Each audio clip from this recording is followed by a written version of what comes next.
sa unang pagkakataon, nakapag-appoint na si Pangulong Bongbong Marcos ng Associate Justice sa Korte Suprema. Yan ang agenda report ni Joash Malimban.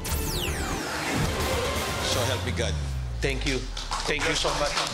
Nanumpa na kaninang umaga si Supreme Court Associate Justice Raul Villanueva, ang kauna-unahang appointee ni Pangulong Bongbong Marcos sa pinakamataas na hukuman ng bansa.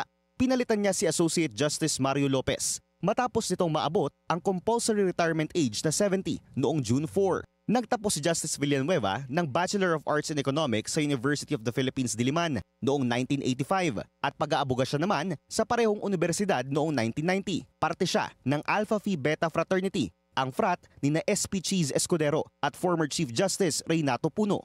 Rise through the ranks ang naging takbo ng legal career ni Justice Villanueva. Nagsilbi siya bilang presiding judge ng iba't ibang regional trial court mula 2002 hanggang maitalaga bilang executive judge ng Las Piñas RTC noong 2009. 2010 naman nang italaga siya bilang deputy court administrator for Luzon hanggang sa umangat siya sa posisyong senior deputy court administrator noong 2021.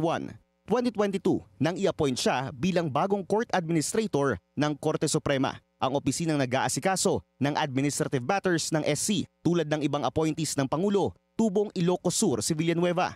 We have begun a trend between the Supreme Court and the Executive of a closer relationship in the past couple of years. And I know that the appointment of our new justice will continue that trend and bring the departments of government even closer than before, and so that the function of government is smoother. Sa bagong komposisyon ng SC, 12 ang nananatiling Duterte appointees, kabilang na si Chief Justice Alexander Hesmundo. 2 naman ang galing pa sa Pinoy administration, sina Associate Justices Marvic Leonen at Alfredo Benjamin Caguiwa.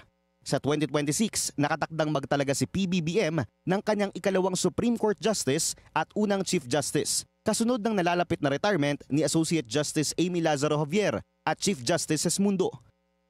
Para sa agenda, Joash Malimban, Billionaire News Channel.